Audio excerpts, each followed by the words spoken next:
কয়টা হয়েছে? 5টা হবো।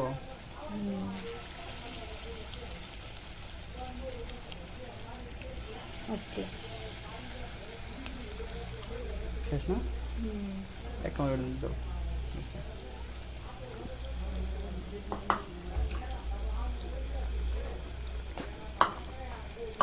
সমুচা বানিয়ে খাওয়াই। আমি বুদ্ধি আছে গো, খুললো না। উল্টাও।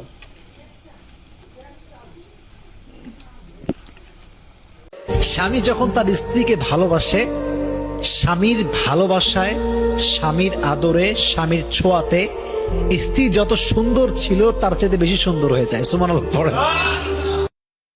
স্ত্রী যদি কোরআন তেলাওয়াত করে, আল্লাহ স্বামীর রুজি রোজগারের মধ্যে বরকত বাড়িয়ে দেয়। স্ত্রী যদি তাসবিহ তাহলিল জিকির আজগার করে, আল্লাহ পাক স্বামীকে ধনী বানিয়ে দেয়। নবীজি বলেন, স্ত্রীর কারণে আল্লাহ স্বামীর সম্পদ বাড়িয়ে দেয়, স্ত্রীর কারণে আল্লাহ স্বামীকে ফকির বানিয়ে দেয়। কথায় কথায় বউকে শাসন করবেন না। আমার নবী বলেছেন 100টা অন্যায় করলে 99টা মাপ দিয়ে একটার জন্য শাসন করো। কয়টার জন্য? এই কথায় কথায় কদমে কদমে বউয়ের দোষ ধরবেন, তাহলে আমার নবী বলেছেন সংসার ভেঙে যাবে।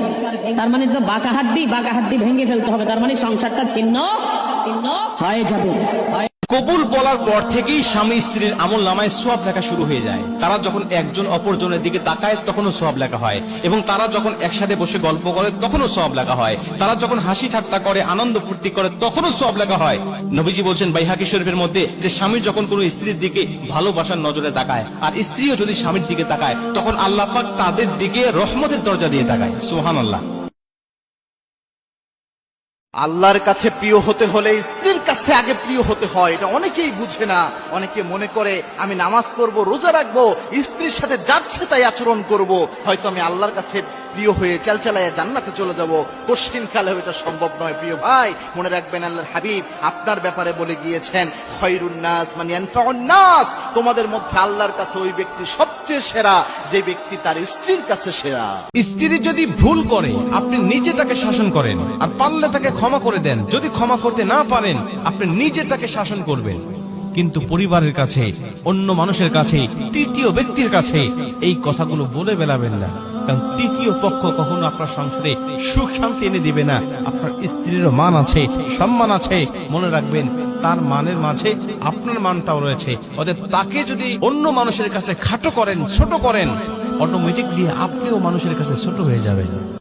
যারা বউকে বেশি ভালোবাসে, দেখবেন ওদের বন্ধু বান্ধব, ওদের ফ্রেন্ড সার্কেল বলে যে তুই তো একটা বউ পাগলা মানুষ, বউ ছাড়া দুনিয়া কিছু বুঝো না। আবার অনেক ছেলের মায়েরাও আছে যে আমার ছেলেটা বউ ছাড়া কিছু বুঝে না। আমি ওই মাকে, আমি ওই বন্ধুকে বলবো যে আপনার ছেলেটা সর্বোচ্চ চরিত্রওয়ালা মানুষ হওয়ার কারণেই তো সে তার বউকে এখনো সবচাইতে বেশি ভালোবাসে। কারণ বউকে ভালোবাসতে হলে অবশ্যই তাকে বউ পাগলা হতে হয়।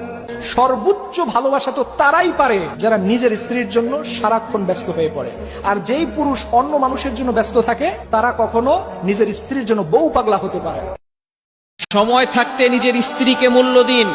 আপনি আপনার স্ত্রীর সাথে আজকে খারাপ ব্যবহার করছেন, একটা সময় জীবনের শেষ পর্যায়ে দেখবেন আপনার স্ত্রী ছাড়া আপনার পাশে আর কেউ থাকবে না। একটা সময় আপনার বাবা মাও দুনিয়া থেকে বিদায় নিতে পারেন, আপনার ভাই বোনের অন্য জায়গায় বিয়ে হবে, তারা আস্তে আস্তে করে সেখানে সংসার করবে। একটা সময় আপনার সন্তান আসবে, সেই সন্তান বড় হবে, তারাও বিয়ে করবে, আপনাকে ভুলে যাবে।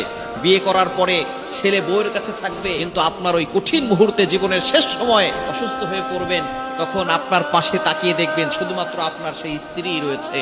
একটা মেয়ের শ্বশুর খারাপ হলে কোনো আপত্তি নাই, শাশুড়ি খারাপ হলে কোনো আপত্তি নাই, দেবর ননদ খারাপ হলে কোনো আপত্তি নাই, যদি তার স্বামী ভালো হয় অন্তত রাত্রিবেলায় স্বামীর বুকের উপর মাথা দিয়ে একটা আরামের ঘুম, প্রশান্তির ঘুম দিতে পারে। কথা কোন ঠিক কি না? কিন্তু কোন মেয়ের যদি স্বামী খারাপ হয় আর সব ভালো, ওর সব ভালো থেকে লাভ নাই। ওর স্বামী খারাপ মানে ওর মতো দুঃখী মহিলা আসমানের নিচে জমিনের উপরে দ্বিতীয়টা কেউ নাই। ঠিক কিনা বলে? স্বামীর চেহারার দিকে তাকিয়ে কি আয়াত পড়ুন, আপনার স্বামী আপনাকে পাগলের মতো ভালোবাসবে। বর্তমান আমাদের প্রত্যেকটি জায়গায় বিগেস্ট প্রবলেম হচ্ছে, হুজুর সংসারে শান্তি নাই, স্বামী স্ত্রীকে দেখতে পারে না, স্ত্রী স্বামীকে দেখতে পারে না।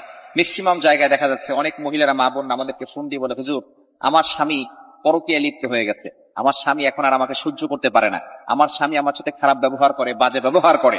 যদি আপনি কোরআনের একটি আয়াতের আমল করতে পারেন, অবশ্যই আপনার স্বামী আপনাকে পাগলের মতো ভালোবাসবে। এই কোরআনের আয়াতটি পড়বেন, প্রথমে আপনি 3 বার দুরূদ শরীফ পড়বেন। দুরূদ শরীফ 3 বার পড়বেন। দুরূদের ভিতরে সর্বশ্রেষ্ঠ দুরূদ হচ্ছে দুরূদ ইব্রাহিম, যেটা নামাজের ভিতরে পড়ি। এই দুরূদটি পড়বেন। পড়ার পরে এরপরে আপনি পবিত্র কোরআনুল কারীমের একটি আয়াতটি হচ্ছে 16 নম্বর পারা 13 নম্বর পৃষ্ঠার 3 নম্বর লাইনে রয়েছে সূরা তাহার 39 নম্বর আয়াতের শেষের অংশ, ওয়াল কাইতু আলাইকা মাহাব্বাতাম মিন্নি, এতটুকু পড়লেই হবে। এতটুকু আপনি 11 বার পড়বেন। যখন পড়বেন তখন আপনার স্বামীর চেহারার দিকে তাকাবেন। স্ত্রীর অনুমতি ছাড়া স্বামী যদি 3টি কাজ করে, ওই স্বামী জাহান্নামে চলে যাবে। Will go to hell fire, সে জাহান্নামে চলে যাবে, সে জান্নাতে যেতে পারবে না। উইল নট গো টু করা যাবে না। নাম্বার 1, 1 নাম্বার হচ্ছে স্ত্রীর পারমিশন ছাড়া কোনো স্বামী স্ত্রীকে মহরানা না দিয়ে তার শরীরে স্পর্শ করতে পারবে না। ভালো করে বুঝেন। নাম্বার 2, দ্বিতীয় নাম্বার হচ্ছে কিছু সম্পদ স্ত্রীদের নামে থাকে, কিছু সম্পদ নারীদের নামে থাকে। যদি কোনো স্বামী স্ত্রীদের সম্পদ তার অনুমতি ছাড়া সে ভক্ষণ করে, তাহলে সে গুনাহগার হবে। যদি স্ত্রীর সম্পদ হয়, সম্পদ স্ত্রী নিতে চায়, অবশ্যই পারমিশন নিতে হবে। তৃতীয় নাম্বার হচ্ছে মোস্ট ইম্পর্টেন্ট, এটা অনেকেই জানে না এবং আমাদের সমাজে এটা বেশি হচ্ছে। স্ত্রীর কাছ থেকে স্ত্রীর অনুমতি ছাড়া 4 মাসের বেশি স্ত্রীদের থেকে দূরে থাকা যাবে না।